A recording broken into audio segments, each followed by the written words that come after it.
भारत के राजनीतिक इतिहास में कुछ ऐसे क्षण आते हैं जब पूरा राष्ट्र एक नई दिशा पकड़ता है। जैसे 1965 के युद्ध के समय लाल बहादुर शास्त्री जी ने नीतियां बदलकर भारत को आत्मनिर्भरता और साहस का मार्ग दिखाया था। वैसे ही आधुनिक भारत में प्रधानमंत्री नरेंद्र मोदी जी ने देश को नई ऊर्जा और आत्मविश्वास प्रदान किया। 2014 में जब नरेंद्र मोदी जी प्रधानमंत्री बने, मैं तब भारत कई चुनौतियों से जूझ रहा मैं था। एक ओर भ्रष्टाचार और राजनीतिक अस्थिरता की छवि बनी हुई थी, दूसरी ओर देश की सीमाओं पर लगातार खतरे मंडरा रहे थे। पाकिस्तान सीमा पार से आतंकवाद फैलाने में लगा था और चीन भी सीमा पर अपनी ताकत दिखा रहा था। ऐसे समय में मोदी जी ने शपथ लेते ही यह स्पष्ट कर दिया कि भारत अब कमजोरी की राजनीति नहीं करेगा, बल्कि मजबूत राष्ट्र की दिशा में आगे बढ़ेगा। जहां पहले की सरकारें अक्सर सेना को सीमित दायरे में रखती थीं और हर कदम पर राजनीतिक मंजूरी की आवश्यकता होती थी, वहीं मोदी जी ने सेना को पहली बार खुली छूट, फ्री हैंड दी। उन्होंने कहा कि सेना को हर परिस्थिति में अपने विवेक से निर्णय लेने का अधिकार है। यह वही नीति थी जो कभी लाल बहादुर शास्त्री जी ने अपनाई थी। सेना पर पूरा भरोसा और पूरी ताकत।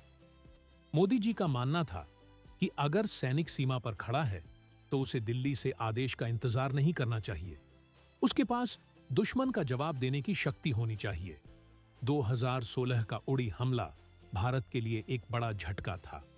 पाकिस्तान प्रायोजित आतंकवादियों ने भारतीय जवानों पर हमला किया, जिसमें कई सैनिक शहीद हो गए। इससे पहले तक भारत केवल कूटनीतिक विरोध दर्ज कराता था या सीमित कार्रवाई करता था, लेकिन मोदी जी ने इतिहास बदल दिया। उन्होंने सेना को आदेश दिया कि दुश्मन को उसी की भाषा में जवाब दो। भारतीय सेना ने सर्जिकल स्ट्राइक की, सीमा पार जाकर आतंकवादियों के ठिकाने तबाह कर दिए।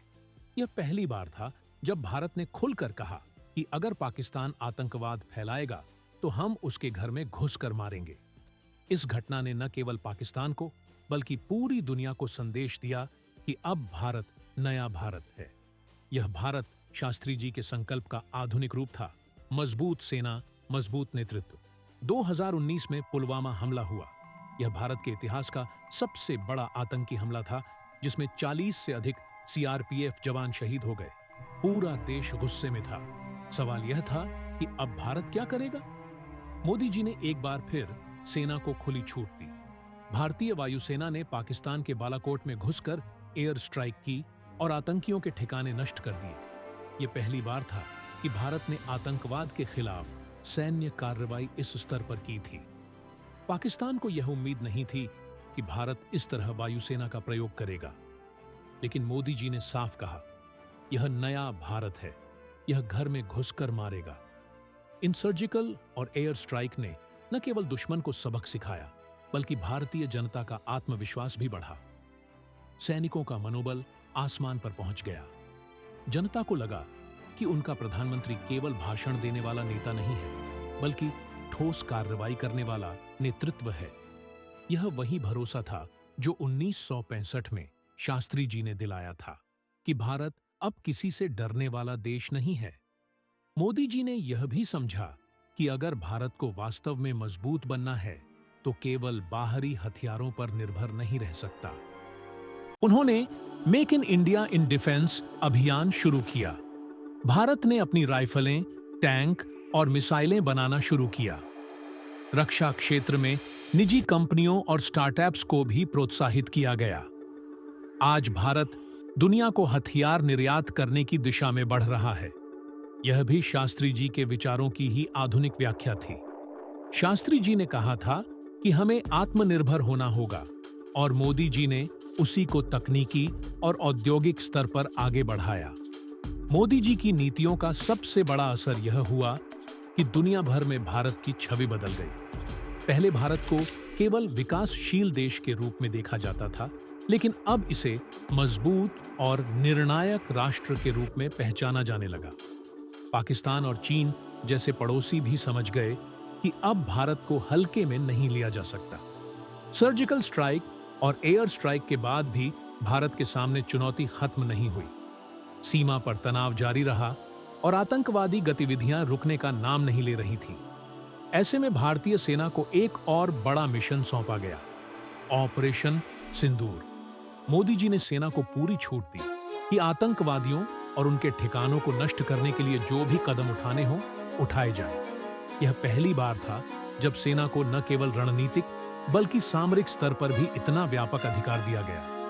ऑपरेशन सिंदूर ने साबित कर दिया कि भारत अब किसी भी परिस्थिति में बैकफुट पर नहीं जाएगा। आतंकी ढांचे ध्वस्त किए गए, सीमा पार से आने वाले समर्थन तंत्र को भी करारा झटका दिया गया। अंतर्राष्ट्रीय समुदाय ने देखा कि भारत केवल शिकायत करने वाला देश नहीं है, बल्कि कार्रवाई करने वाला राष्ट्र है। मोदी जी ने स्पष्ट कर दिया कि भारत की सुरक्षा केवल विदेशी हथियारों पर निर्भर नहीं हो सकती।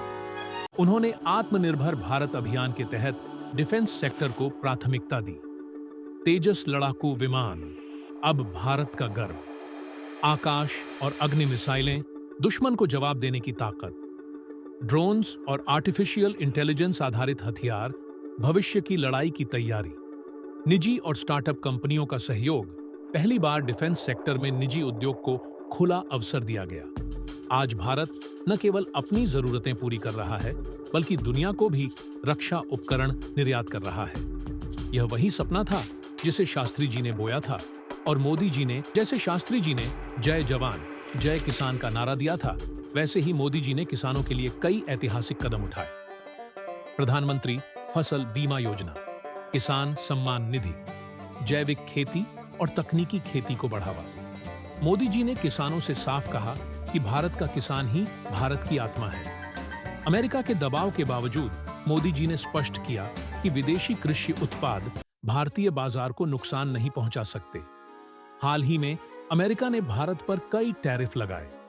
अमेरिकी राष्ट्रपति ने कोशिश की कि भारत अपने बाजारों को अमेरिकी कृषि उत्पादों के लिए खोल दे, लेकिन मोदी जी ने साफ मना कर दिया।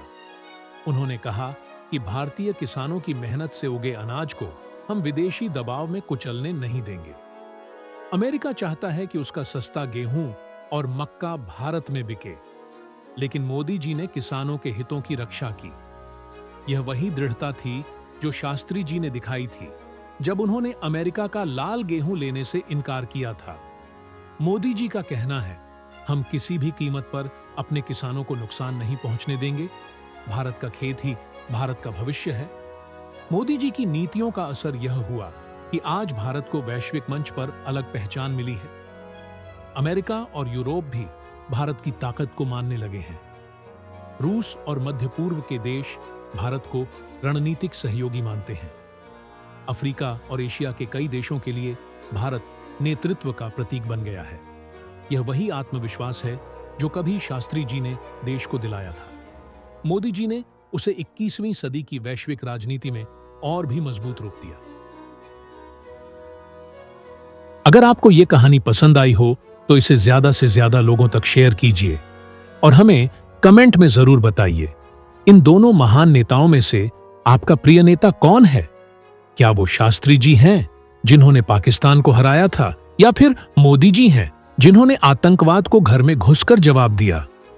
आपकी राय हमारे लिए बहुत कीमती है।